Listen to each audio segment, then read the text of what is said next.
Hey guys, welcome back to the channel, and today I'm going to take a look at my Node 202 build, or at least its current iteration, which it has gone through some various changes throughout its lifespan since I originally built a Ryzen 5 1600 system in it last summer.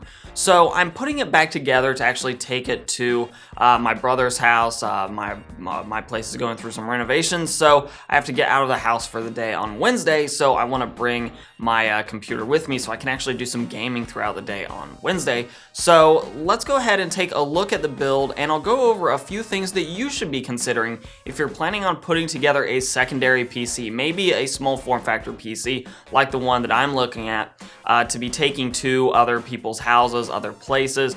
But this is geared towards not using it as your primary computer, and you'll see why here in a minute.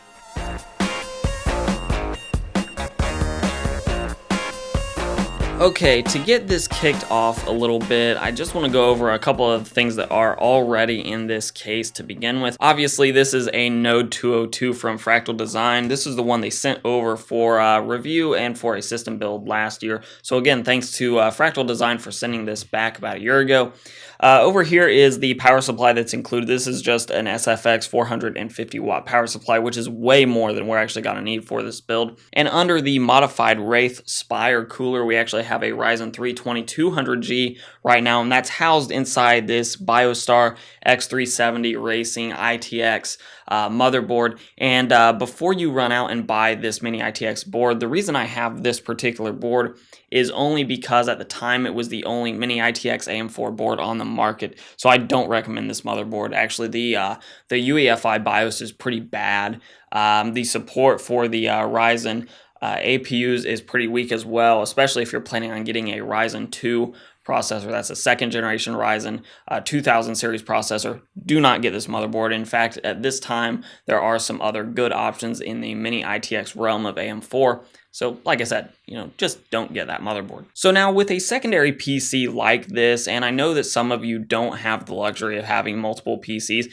and if you don't, that's fine. I wouldn't necessarily recommend mini ITX unless it's a secondary PC or if it's just case built for an HT-PC, because it doesn't give you as much expandability as other form factors like ATX or even micro ATX do.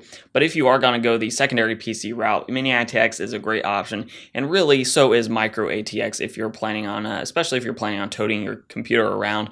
ATX gets a little bit bulky. So first and foremost, we actually have a 240 gigabyte SSD, and there is only one SSD in this rig right now. There are no other drives at all, and that's because my Steam library is actually housed now on this external hard drive. This is a 7200 RPM, 1 terabyte, I believe it's HGST hard drive, and it is, quite frankly, it's reasonably fast. It has good load times, and it does use a USB 3.1 Gen 2 interface, which this motherboard does have a Type-C connector on the back for that interface. So I can still get speedy load times out of this, gives me plenty of room for the games I want to be playing, and it allows me to only have one drive in this system for things like the operating system and some other basic applications, and maybe a few games, especially if they're smaller games you can fit on a 240 gigabyte SSD just fine. And that's actually something I would recommend with a secondary PC, especially when you're planning on taking on the go, and especially if you're like me and building it last second for this particular use case. You can take all your games off of your main rig and just download it onto, or rather transfer it onto, this external hard drive. You won't have to re-download the entire game files, and it'll save you a lot of bandwidth and data off of your internet connection, especially if you're somewhere that actually has a metered connection, which is unfortunately a growing trend in the United States for some ISPs. And now here is a quick tip or something for you to think about if you're putting together a computer similar to this. I would actually highly recommend building on the same exact platform that your main computer is on. So for example, my main computer right now is a Ryzen 7 1800X. That's on the AM4 platform.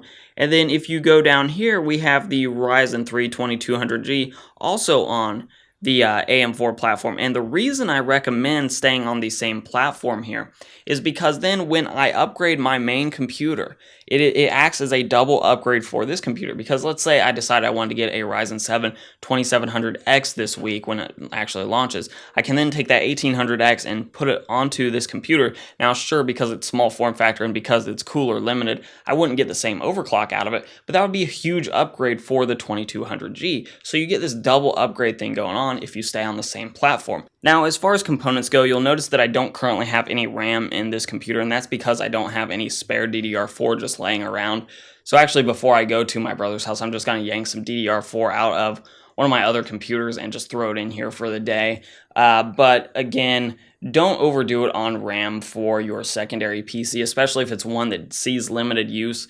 This computer, when I transport it, it's only going to have 8 gigabytes of RAM because I found largely in most games, 8 gigabytes is still, even in 2018, enough for system memory. Now, some of you may be wondering, well, 8 gigabytes may be enough for a gaming PC, except that I don't see a graphics card here. And you're right, I am going to go ahead and put in a graphics card. And the graphics card side of things is a similar affair in that you don't want to overdo it with a secondary PC because, again, every time you upgrade your graphics card on your main PC, you're getting a double upgrade. And the nice thing about the double upgrade from the graphics card side of things is you don't have to worry about incompatibility down the road like you would with a CPU and motherboard combo. Now, the PSU in this computer may not support a 1080 Ti right now, but imagine if it was the 1070 that used to be in my main rig. Once I upgraded to the 1080 Ti, that 1070 can actually fit in this computer. In fact, I have run it in this computer for an extended period of time before. So a GTX 1070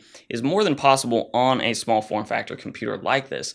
But the other side to it is with a 2200G, a 1070, a 1080 Ti, those are overkill cards for this computer because the CPU can't keep up.